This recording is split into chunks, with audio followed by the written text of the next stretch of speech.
High Magistrate Tyran Valox stood on the command deck of the Sovereign Light, the greatest warship in the Dominion Empire. He watched the holographic display with bored eyes. This was routine patrol. Nothing ever happened in the Valrath system. Nothing interesting anyway.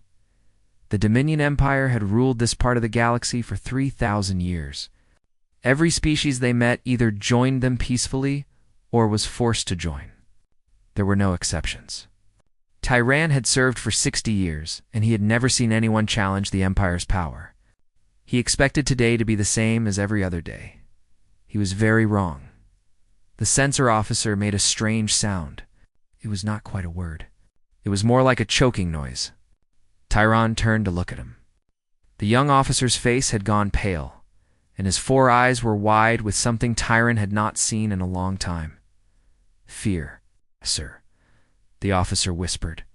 Something just appeared at the edge of the system. Tyran frowned. Ships did not just appear. They came through fold space, and that always created a ripple in the sensors. Every ship in the galaxy made the same ripple. It was basic physics. Show me, Tyran ordered. The holographic display changed. It showed a ship hanging in space near the outer planets, but the readings made no sense. The ship had not created any ripple at all. It was as if reality itself had simply opened a door and let the ship walk through. Magnify the visual, Tyran said. His voice was calm, but his hearts were beating faster. The image grew larger. Tyran stared at what he saw, and his blood turned cold. The ship was wrong. That was the only word for it. Dominion ships were beautiful. They were elegant spires of crystalline light, designed by the finest artists and engineers in the galaxy. They looked like frozen music. This ship looked like a weapon that had grown tired of pretending to be anything else. It was all hard angles and brutal lines. The hull was dark, almost black, but it seemed to shift and move when Tyran looked directly at it. The design hurt his eyes in a way he could not explain. "What are the sensor readings?" he asked. The sensor officer shook his head. "Sir, I cannot explain them. The whole material keeps changing between readings. One moment it seems to be metal, then crystal, then something our computers do not recognize. And the power output ... double quotes, what about it? It is reading as a stellar anomaly, sir. The computer thinks the ship is a small star." Tyran felt the first real fear he had experienced in decades. But he was a magistrate of the Dominion. He had a duty. He would not show weakness. Ambassador Corin, the language specialist aboard the ship, stepped forward. "Shall I attempt communication, Magistrate?" "Do it," Corin worked at his console for several moments. Then a voice came through the speakers. It was a female voice, speaking in a language the translation systems quickly decoded.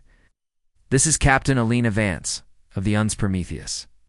We come in peace. We are just passing through." It's passing through. As if appearing from nowhere in restricted Dominion space was normal. As if their impossible ship was nothing special. As if they had every right to be here. Tyran's pride won over his fear. "Unknown vessel, you have entered Dominion territory without permission. You will power down your engines and prepare to be boarded for inspection. This is not a request." When the human captain spoke again, her voice was still polite, but there was something underneath it. Something hard. "Respectfully, Magistrate, that will not be happening. But I would be happy to meet for diplomatic discussions at a neutral location. We have no hostile intentions." Tyran's jaw tightened. No one refused the Dominion. No one. He turned to his weapons officer. "Target that vessel." "Full weapon systems, sir. Are you certain?" "We do not know what they are capable of. I gave you an order." The weapons officer obeyed. The Sovereign Light was armed with enough firepower to crack a small moon. Its targeting systems locked onto the strange human ship. Tyran waited for the humans to beg for mercy. What happened next changed everything. Every light on the Sovereign Light flickered. The holographic displays scrambled and went dark. For 3 terrifying seconds, the greatest warship in the Dominion fleet was completely blind and helpless. Then the systems came back online. But something had changed. On every screen, on every display, on every console throughout the entire ship, the same message appeared. It was written in perfect Dominion script. We said no. Please do not make this difficult. Tyron stared at the words. The humans had taken control of his ship. Not attacked it, not damaged it, but simply reached inside and taken control of everything. In less than 3 seconds, without any detectable intrusion, the weapons officer looked at Terran with terror in his eyes. Magistrate, our weapons are offline. Our engines are offline. They have locked us out of our own systems. Tyran looked at the dark ship floating peacefully in space. It had not moved. It had not raised shields or charged weapons. It had simply shown him, in the clearest possible way, that his greatest warship was a toy to them. Captain Vance Tyran said slowly, "Perhaps we were too hasty. Please restore our systems." "You may. Continue on your way." There was a moment of silence. Then the human captain spoke, and her voice was warm. Almost kind. "Thank you for understanding, Magistrate. I hope we can meet again under friendlier circumstances. Safe travels." The lights returned to normal. The systems unlocked. The human ship turned slowly and began to move away. Then it simply vanished, leaving no trace, no ripple, nothing at all. Tyren stood very still for a long time. His crew watched him, waiting for orders. But he had no orders to give. Everything he believed about power, about the Dominion's place in the galaxy, about the natural order of things had just been shattered. Finally, he spoke. "Get me a priority channel to the Imperial throne. Highest encryption. This cannot wait." His aide hesitated. "What shall I tell them, Magistrate?" Tyran looked at the empty space where the human ship had been. In 60 years of service, he had seen many strange things, but he had never seen anything like this. He had never felt so small. "Tell them we have a problem," he said quietly. "Tell them that we are no longer alone at the top." Within the hour, his message reached the Empress herself, and as she read his report, as she saw the sensor data and the impossible readings, the most powerful ruler in the known galaxy felt something she had not felt in 200 years. She felt afraid. Empress. Well, Selvaera VII had ruled the Dominion Empire for 200 years. In that time, she had crushed 12 rebellions. She had absorbed 3 rival empires. She had expanded Dominion territory by 40%. Her name was spoken with fear and respect across 1,000 star systems she feared. Nothing, until she read the intelligence report on humanity. The report from Magistrate Velox had arrived in the middle of the night. Selvaera had read it 7 times. Each time, she hoped she had misunderstood something. Each time, the words remained the same. A ship that appeared from nowhere? Technology that made no sense. Systems that could take control of a Dominion warship in 3 seconds. She summoned her archivists immediately. "Find everything," she ordered. "Search every database. Every ancient record. Every fragment of history. I want to know who these humans are and where they came from." The archivists worked without sleep for 6 days. They searched through millions of files. They decoded ancient languages. They opened sealed vaults that had not been touched in centuries. What they found was buried so deep that even the Empress had not known it existed. The files were marked with the highest classification level. Existential. Selvaera gathered her most trusted advisors in the war room. Admiral Kethvorin, commander of the Third Fleet, stood at attention. Grand Vizier Morith, her political advisor, sat with his hands folded. Chief Archivist Delin stood nervously before a holographic display. "Show me," Selvaera commanded. Delin activated the display. Ancient images appeared. Ships that looked different from modern Dominion vessels but still recognizable. And other ships. Ships made of hard angles and dark metal. Ships that looked like weapons. 3,000 years ago, Delin began, when the Dominion was young, our founders encountered another species capable of fold space travel. They called themselves Terrans. Selvaera leaned forward. Terrans. Yes, Empress. They came from a planet called Earth, in a system on the edge of Dominion space. Delin's voice trembled slightly. The war that followed nearly destroyed us. Admiral Vorin frowned. That is impossible. The Dominion has no record of any serious threat in our early history. We rose to power quickly and without significant opposition. That is what the founders wanted everyone to believe. Dylan changed the display. Battle reports appeared. Casualty numbers. Desperate messages from commanders begging for reinforcements. The truth is very different. The Terran War lasted 40 years. We lost over 2,000 ships. 3 colony worlds were completely destroyed. Silence filled the room.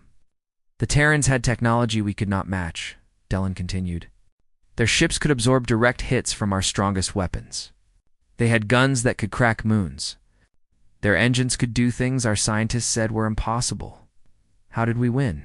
Vorin demanded. Dylan hesitated. We did not win, Admiral. Not really. The Terrans simply ... stopped.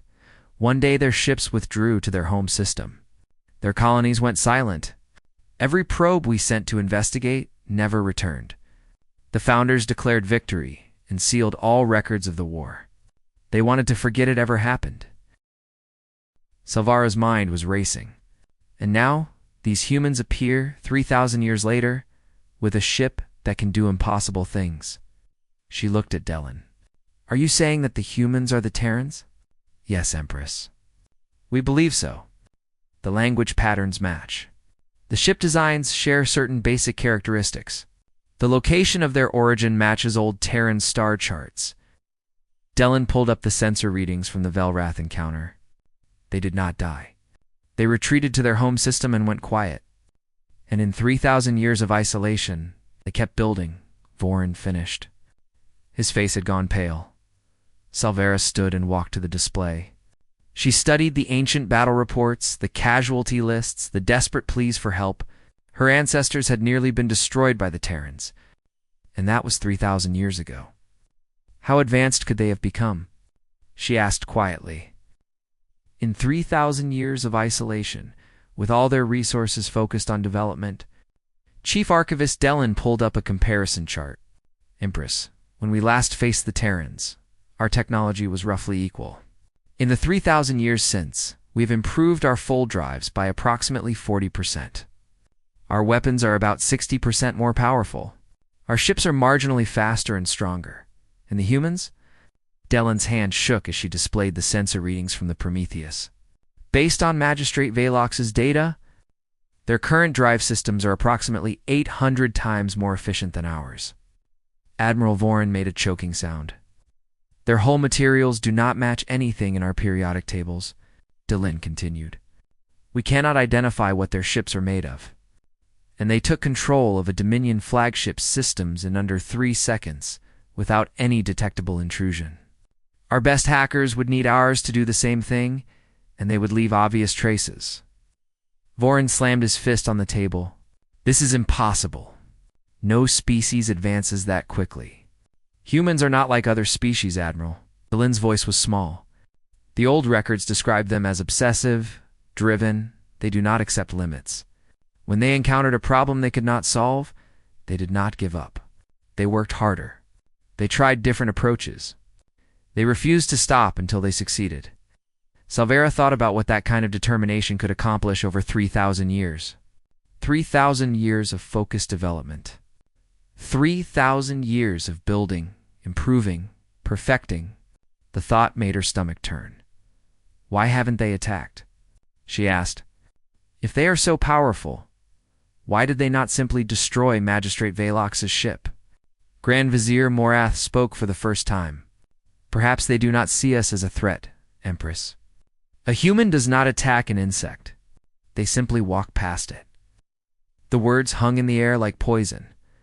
Salvara looked at the image of the Prometheus. It was small, almost humble. It had not threatened. It had not postured. It had simply demonstrated in the most direct way possible that it could not be stopped. They are not afraid of us, she said slowly. They are not even concerned about us. For 3,000 years, they did not bother to come out because we were not worth their attention. Admiral Vorin straightened. Then we must show them that they should pay attention. Give me permission to assemble the combined fleet. Every warship, every weapon, every secret project. Let us show these humans what the Dominion is capable of. Salvera considered his words. Part of her wanted to agree. Part of her wanted to believe that the Dominion could still defend itself, could still fight if necessary. But a larger part of her remembered. The message on every screen of the Sovereign Light? We said no. Please do not make this difficult. Assemble the fleet, she ordered. But do not engage without my direct command. I want to be ready, but I am not foolish enough to start a war we cannot win. She turned to her communications officer. And send a message to Captain Vance. Tell her that the Empress of the Dominion wishes to meet. Tell her I come in peace. She hoped it would be enough. Because if humanity decided that the Dominion was a threat to be eliminated, Salvara knew there was nothing in the galaxy that could stop them. Nothing at all. The diplomatic summit took place at Neutral Point 7, a space station floating in unclaimed territory between Dominion space and the unknown regions. Empress Salvara arrived with her personal guard, 50 of the finest warriors in the Empire. She brought her most skilled diplomats, her sharpest advisors, and a carefully prepared offer. She was prepared to give humanity almost anything they wanted: territory, trade rights, access to Dominion technology and resources. Whatever it took to keep the peace, Captain Alina Vance arrived alone. No guards, no advisors, no entourage. Just one middle-aged woman in a simple gray uniform carrying a small tablet computer. She walked into the meeting room as if she were attending a casual dinner with old friends. Salvara's advisors exchanged glances. Grand Vizier Morith leaned close to the Empress. This is arrogance beyond measure. She insults us by coming unprotected. Salvara shook her head slightly. No, she comes without guards because she does not need them. Against what could we possibly threaten her? The negotiations began professionally. Vance was courteous and warm. She smiled easily and spoke with genuine interest about Dominion culture, history, and achievements. She explained that the Terran republics, humanity's current government, had no interest in conquest or domination. They simply wanted to explore the galaxy, meet new species, and exchange knowledge. We spent a long time alone, Vance said. We are curious about what we missed. Salvara nodded, but her mind was working. She needed to understand these humans. She needed to know their weaknesses, their fears, their limits. Everyone had limits. Your ships are remarkable, Salvara said carefully. Such technology must have required enormous resources. How did your people advance so quickly? Vance's smile changed. It became older somehow, heavier. We had motivation, Empress. Motivation? 3,000 years ago, your predecessors tried to exterminate us. They nearly succeeded. Our colonies were destroyed. Our fleets were shattered. We retreated to Earth with barely enough people to continue our species. Vance's voice remained calm, but her eyes held something ancient and cold. So we made a decision. We sealed our borders. We went silent. And we dedicated every single resource, every mind, every dream to becoming strong enough that no one would ever threaten us again. Salvara felt a chill run down her spine. For 3,000 years, we did nothing but prepare. Every generation worked to make the next one safer. Every scientist, every engineer, every citizen contributed to the same goal. We hoped we would never need to use what we built. Vance's eyes met Salvara's directly. We still hope that. The Empress chose her next words very carefully. And if someone were foolish enough to force your hand... Vance was quiet for a moment. Then she said, they would learn why we stayed hidden for so long. The galaxy is more peaceful without that knowledge. Before Salvara could respond, an alarm rang through the station. Her communications officer rushed in, his face twisted with panic. Admiral Voran's fleet has arrived at the edge of the system. 1,200 warships. He is targeting the station. She had not authorized this. Voran had acted on his own, determined to test the humans whether she approved or not. I did not order this, she said quickly to Vance. I swear to you. I did not, I know. Vance glanced at her tablet. Your admiral is quite determined. Unfortunately, he is going to fire on the station in approximately 90 seconds. I would rather not have this station destroyed. It is quite lovely. She tapped her tablet twice. Please ask your people to observe the viewport. Selvera turned to the large window that looked out into space. For a moment, she saw nothing but stars. Then reality tore open. There was no other way to describe it. The fabric of space itself seemed to rip apart, creating holes of pure darkness. And from those holes, ships began to pour through. Human ships. Dozens of them at first. Then hundreds. They kept coming, emerging from nothing, filling the space around the station. Each vessel was different. There were sleek destroyers that looked like silver arrows. There were massive carriers that dwarfed anything in the Dominion fleet. There were ships of strange shapes that hurt to look at directly, their angles somehow wrong, their surfaces shifting like living things. In 30 seconds, humanity deployed a fleet that outnumbered the Dominion Armada 3-1. And then the Prometheus did something impossible. The small ship that had started everything moved to the center of the human formation, and then it simply unfolded. There was no other word for it. The angles of the ship shifted and moved. Its mass expanded outward. What had appeared to be a vessel the size of a frigate revealed itself as something far larger. The true Prometheus was the size of a small moon. It bristled with weapons that made Dominion technology look like stone axes. Its hull pulsed with energy that the station's sensors could not measure. It hung in space like a god of war, patient and terrible. Selvara's legs went weak. Behind her, she heard several of her advisors collapse. Across the system, Admiral Vorin stared at the human fleet through his viewport. His hands trembled. His Grand Armada, the largest force the Dominion had ever assembled, was suddenly tiny, insignificant. He sat down heavily in his command chair and could not speak. Vance's voice was gentle. Empress, I am going to be honest with you. We have 47 fleets like this one. The Prometheus is not our largest ship. It is not even in the top 100. Selvera could not respond. She could barely breathe.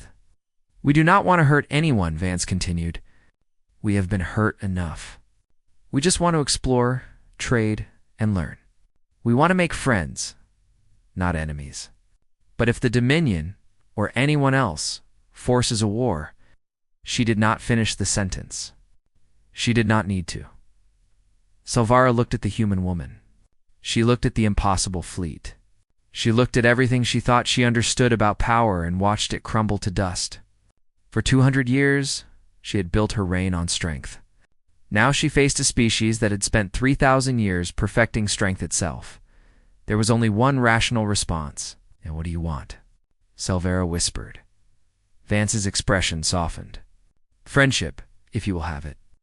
Or distance, if you prefer. We are not asking for tribute or submission.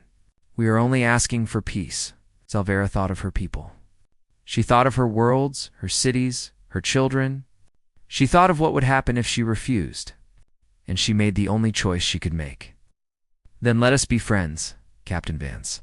Let us find a way forward together. She paused and looked at the Prometheus. I suspect the alternative would be educational in the worst possible way. Vance smiled. It was a real smile, warm and genuine. I suspect you are right, Empress. But I am very glad we do not have to find out. Outside the viewport, the human fleet held position. Patient, waiting, ready for anything, but hoping for nothing, and across the system. Admiral Vorin ordered his fleet to withdraw. He did not speak for the entire journey home. He did not need to. Everyone had seen the truth. The Dominion was no longer the greatest power in the galaxy. It was not even close. Peace held between the Dominion and humanity. For 3 years, the two civilizations maintained cautious but growing relations. Trade routes opened between their territories. Scientists began exchanging research. Cultural ambassadors traveled back and forth, learning languages and customs. Many citizens of the Empire began to relax. Perhaps the humans were not so frightening after all. Admiral Keth Vorin was not among them. His humiliation at neutral point 7 had changed him. He could not sleep without seeing the Prometheus unfold in his nightmares. He could not eat without tasting the bitterness of defeat. Every day he remembered how small his fleet had looked against the human armada. Every day his shame grew hotter. He began to gather allies. Quietly at first, then more openly. He found officers who shared his anger, nobles who feared losing their power, scientists who resented humanity's superior technology. Together, they formed a secret coalition. They called themselves the Restoration. Their goal was simple: find a weakness in humanity's armor. Every species had one. The humans had simply hidden theirs well. For 2 years, the Restoration searched. They studied every piece of human technology they could access. They analyzed every communication, every trade good, every scrap of information. And finally, they found something. It came from an unexpected source. A human merchant vessel had experienced engine trouble in Dominion space. The crew was rescued and treated well, then released with apologies. But during the brief inspection of their damaged ship, Restoration scientists discovered something remarkable. Human ships were not just machines. They were partners. Each vessel's systems were neurally bonded to its crew. The ship's computers connected directly to the crew's minds, creating a seamless link between human and machine. This was why human ships were so responsive, so intuitive, so impossible to predict. The ships did not just carry humans. They were extensions of them. Voron scientists believed this bond was also a vulnerability. If they could disrupt the neural connection, perhaps the ship would fall. They developed a weapon in secret. It was a specialized quantum pulse designed to sever biological neural networks from technological systems. It had never been tested on humans. But Voron was done waiting. He chose his target carefully. A humanitarian convoy was scheduled to deliver medical supplies to a Dominion border world that had been struck by plague. 6 human ships crewed by doctors, engineers, and aid workers. Non-combat personnel. An easy target. If something went wrong, Voron could blame unknown raiders. No one would know the truth. The Restoration fleet ambushed the convoy at the edge of the Thrin Nebula. Far from any witnesses, 12 warships against 6 unarmed transports. Voron watched from his command ship as the weapon charged. The pulse fired. For 4 glorious seconds. It worked perfectly. The human ships went dark. Their lights died. Their engines stopped. The crews suddenly disconnected from their vessels, collapsed at their stations. Voron allowed himself to smile for the first time in 3 years. Then something else happened. The human ships came back to life. But not the way they had been before. Their movements became different. Mechanical, precise. The vessels began to maneuver with a cold efficiency that no biological pilot could match. Voron's sensor officer stared at his screen. Admiral, the human ships. They are operating on their own. There are automated systems, artificial minds, controlling them. They are protecting the crews. Voron's smile faded. Fire all weapons. Destroy them before they can recover. But it was too late. The automated systems had already calculated the threat.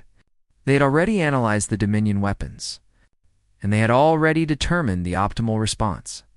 The human ships could not attack. They were transports, not warships. But they could run. In perfect formation, moving as a single unit, the 6 vessels executed a maneuver that should have been impossible. They twisted through space, dodging weapons fire, accelerating beyond anything the Dominion ships could match, and then they vanished into fold space. Leaving Voron's fleet behind, he had failed. But he had not completely failed. The pulse had worked, even if only briefly. 3 humans had died from neural shock. 12 more had suffered permanent brain damage. The weapon was proof of concept. With refinement, with more power, perhaps ... VOR, and returned to Dominion space, and waited for humanity's response. He prepared his defenses. He rallied his conspiracy. He even drafted a speech about necessary sacrifices and the importance of standing strong. What he got was worse than any attack. Silence. For 7 days, humanity said nothing. No diplomatic protests. No fleet movements. No angry messages or demands for justice. Just silence. Vorin found himself unable to sleep. The quiet was worse than any threat. What were they planning? What were they preparing? Why had they not responded? On the 8th day, Captain Elena Vance sent a message to Empress Salvera. It was short and polite. She requested a meeting, not on neutral ground this time, but on the human homeworld itself, Earth. Salvera was terrified. A summons to Earth could mean anything. But refusing was not an option. If the humans wanted revenge, there was nowhere in the galaxy she could hide. She went alone. As Vance had come alone to Neutral Point 7, the journey took 3 days. When her shuttle entered the Sol system, Salvara saw human ships everywhere. Thousands of them, moving in perfect patterns, orbiting stations and moons and asteroids. Each one was larger and more powerful than anything the Dominion possessed. But as her shuttle approached Earth itself, the ships fell away. The defenses disappeared. The planet came into view, blue and green and white. Turning slowly in the light of its yellow star, Salvera had expected a fortress world. She expected a planet covered in weapons, platforms, and military bases, scarred by industry, dedicated entirely to war. The home of a species that had spent 3,000 years preparing for conflict should have been a machine. What she found broke something inside. Her Earth was beautiful. Forests covered entire continents. Oceans sparkled with clear water. Cities existed in harmony with nature, built from elegant materials that seemed to grow from the ground itself. There were no weapons visible anywhere. No soldiers, no defenses. No signs of the military power she had witnessed at Neutral Point 7. Her shuttle landed in a city called Geneva. Captain Vance was waiting for her, dressed in simple civilian clothes. She smiled as if greeting an old friend. "Welcome to Earth, Empress. I thought we should talk here, where you can see what we truly are." Salvara looked around at the clean streets, the happy people, the children playing in a nearby park. "I do not understand. Where are your weapons? Your defenses?" "They exist," Vance said. "Believe me, they exist. But they are not what we are.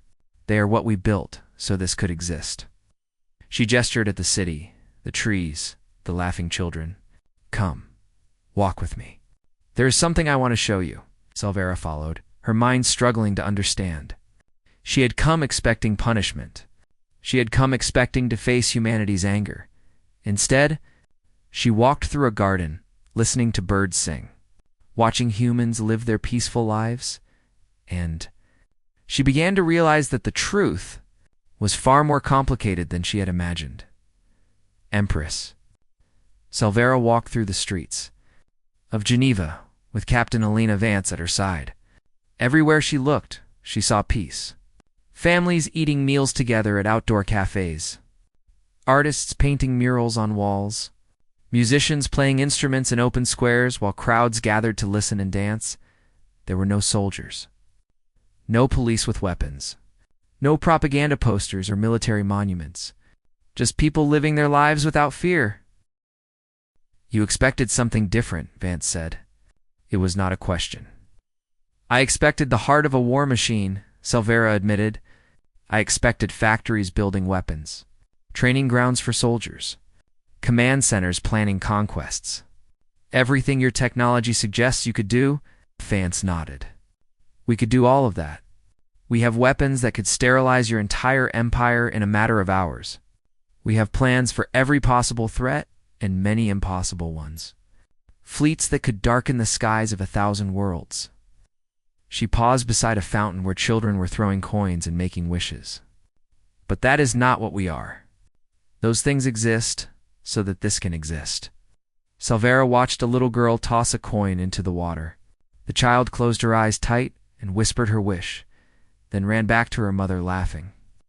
"I do not understand," the Empress said. "We built all that power for one reason only, so that our children could throw coins in fountains and never know fear.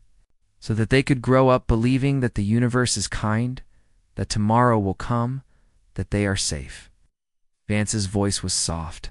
"Every weapon we created, every ship we built, every technology we developed, all of it serves one purpose: to protect this. To protect them." Salvera felt something shift inside her. For 200 years she had ruled through strength. The Dominion's power was its identity. Conquest was glory. Military might was the measure of civilization. But looking at these children, at this peaceful world, she saw something she had never considered. Power was not the point. Power was the tool. And the question was, what did you use that tool to build? Vance led her to a simple wall made of white stone. It stood in a quiet garden covered in names. Thousands of names, carved in neat rows. These are the people your admiral killed, Vance said quietly. Teachers, doctors, engineers. They joined the convoy because they wanted to help people in need. They had no weapons. They posed no threat to anyone. Silvera felt her legs weaken. The attack on your convoy, I did not order it. But it was my people. My failure to control them? We know. We traced Admiral Voron's conspiracy within hours of the attack. We have known every member, every meeting, every plan for over a year. Vance's voice held no anger, only exhaustion. We could have stopped it at any time. We chose not to. We hoped the Dominion would handle its own problems. Why? Silvera's voice cracked. Why would you take that risk? Because we do not want to rule you. We do not want to control you. We want you to be better because you choose to be better, not because we force you. Vance touched one of the names on the wall gently. This was my niece, Maya. She was 26 years old. She had just gotten engaged. She joined the convoy because she believed that helping others was the most important thing a person could do. Tears rolled down the Empress's face. She had not cried in over a century. We are not going to destroy your empire, Vance said. We are not going to punish your people for the actions of a few. That would make us the monsters your admiral believes we are. She turned to face Silvera directly. But I need to know something. What kind of civilization do you want the Dominion to be? Silvera looked at the wall of names. She looked at the garden. She looked at the city beyond, where children played without knowing fear. I do not know, she admitted. The Dominion has always been about power, about conquest, about proving that we are stronger than everyone else. And where has that led you? Vance asked gently. You built an empire that terrified everyone around it. And when you finally met someone you could not terrify, you did not know what to do. Your admiral attacked civilians because he could not accept that strength alone is not enough. The words cut deep, but they were true. What do you want from me? Silvera asked. Accountability. The people responsible for the attack must face justice. Not our justice, yours. Show us that the Dominion can police its own. Vance gestured at the city around them. And a commitment. Start building something worth protecting, not just something that protects itself. Silvera thought about her empire. The military parades, the monuments to conquest, the entire culture built around dominance and fear. She thought about what it would take to change that. Generations of work, countless struggles. Many would call her weak. Many would try to stop her. But she also thought about the children at the fountain. She thought about what it would mean for Dominion children to grow up like that. Safe, happy, free from fear. It will take time, she said slowly. My people have believed certain things for 3,000 years. Changing that will not happen quickly. We have time, Vance replied. We have been patient for 3,000 years. We can wait a little longer. Silvera returned to the Dominion the next day. Her first act was to personally arrest Admiral Voron. He screamed about betrayal and weakness, but she did not listen. He had killed innocents and endangered the entire empire with his pride. Her second act was to dissolve the military councils that had run the Dominion for centuries. She replaced them with civilian oversight committees. She began redirecting resources from warship construction to schools and hospitals. Many called her a traitor. There were 3 assassination attempts in the first year. 2 small rebellions had to be put down. But she did not stop. She built parks where weapons factories had stood. She established universities on worlds that had known only military bases. She encouraged art, music, and philosophy, things that had been considered frivolous for generations. It took decades. The changes were slow and often painful. Many times Selvera wondered if she was doing the right thing, but every time she doubted, she remembered Earth. She remembered the children at the fountain. She remembered what humanity had built with all their terrible power, and she kept going. 50 years later, the Dominion was almost unrecognizable. It was still powerful, still respected.